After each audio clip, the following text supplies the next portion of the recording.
If you lose your composure after mistakes, so you get really upset, this will lead to more mistakes and a snowball effect occurs.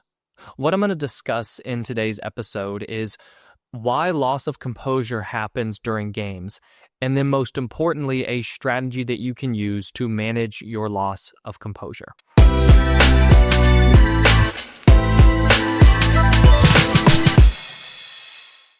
Hey there, I'm Eli Straw, a mental performance coach who works with athletes from around the world on building a stronger mental game. Loss of composure is something that occurs when we make a mistake or something happens during a game that frustrates us, and then we get down on ourselves, we get very upset over what just happened, and then this negatively impacts our performance moving forward. The true reason why athletes lose composure or get so upset after mistakes is because of a failed expectation. Whenever I'm working with athletes on loss of composure, we always begin with working to reframe their expectations. And the reason is because when we get upset, typically there has been an expectation that has not been met.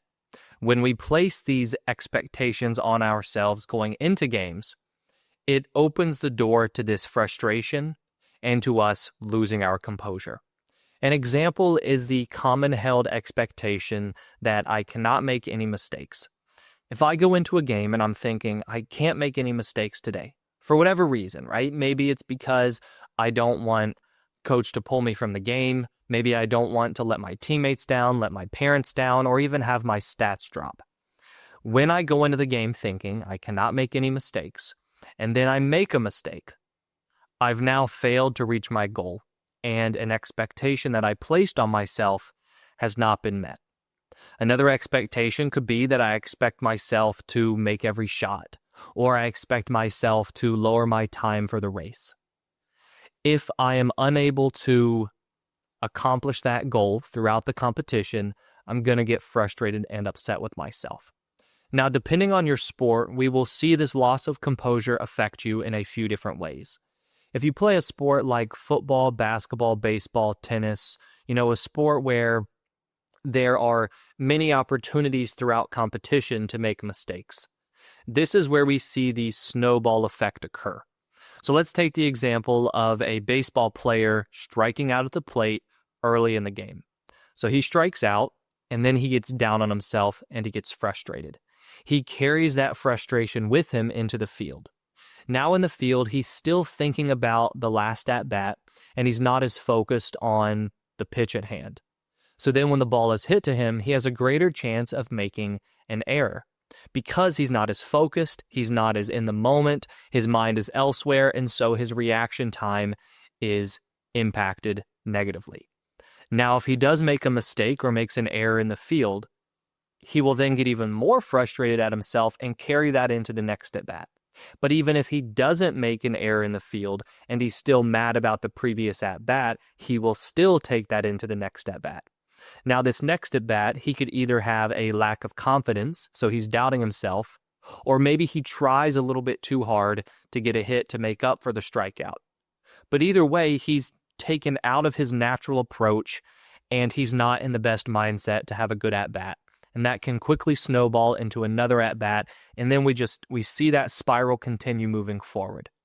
Now, if you play a sport like swimming, for example, where the mistake is one that's going to happen by the end of the race, by the end of the swim. So let's say that you're in a swim meet and you're running the 100 meter, or you're swimming the 100 meter freestyle. If you increase your time at the end of the 100 meter freestyle, you get frustrated at yourself, you will likely have another event quickly after. If you're so mad at yourself that you're bringing that tension, that frustration into the next event, that's where we will see that snowball effect happen there. So no matter what sport you play, when you lose your composure and get so upset after mistakes, we will typically see this negatively impact you moving forward, whether it's the next play, the next at-bat, the next race, the next event, whatever it ends up being. So what we have to do is we have to work on managing this loss of composure in a productive way. Now, the way we're going to do that is by managing our frustration in the moment, reframing our expectations, and then reframing how we see mistakes overall. So the in the moment part is where we are working to reset after a mistake. We need a tool or a technique or a strategy in place for ourselves to move on quickly, reset, and refocus. Now, there are a few different ways that you can do this, but just to keep things simple, a very simple resetting technique involves using your thinking to remind yourself to refocus, and then also using your breathing to calm yourself down. One of my favorite breathing techniques to use is a simple count breathing technique that you can incorporate into your game, no matter what sport you play, based on how much time that you have. So again, let's go back to that baseball player example. So he struck out. He could immediately begin using a count breathing where he's breathing in for 4 and then breathing out for 4 over and over again until the very first pitch when he's in the field. And even between pitches in the field, he can still use this technique. The reason the breathing is so powerful at helping us reset, no matter what sport we play, is because when we are angry over a mistake, our mind is still in the past and we are still thinking about the mistake. We need to get ourselves recentered in the present moment, and we also need to work to calm ourselves down. If after every single mistake you make, you are able to take some time to breathe and really focus on your breath, you will notice your anger starting to decrease. The self-talk or the talking that I mentioned earlier comes into play, where after I'm using the breathing, I also need to coach myself and say what I need to focus on next. So if we look at this as a simple strategy in the moment, we can see it as a phrase that you'll use or a sequence of actions you'll go through. So first you might use the breathing, and then you might tell yourself to reset and refocus, and then you might tell yourself to focus on a specific objective that's going to help you in the moment that you're in. The next part of this overall strategy is working to reframe your expectations going into a game. So as I said earlier, anger within sports is there because an expectation was not met. We can leverage this idea by reframing the expectations we are actually placing on ourselves going into a game. And this is where you want to take your expectations from being focused on the result and the outcome, what we can classify as uncontrollable expectations, and reframing them to controllable expectations.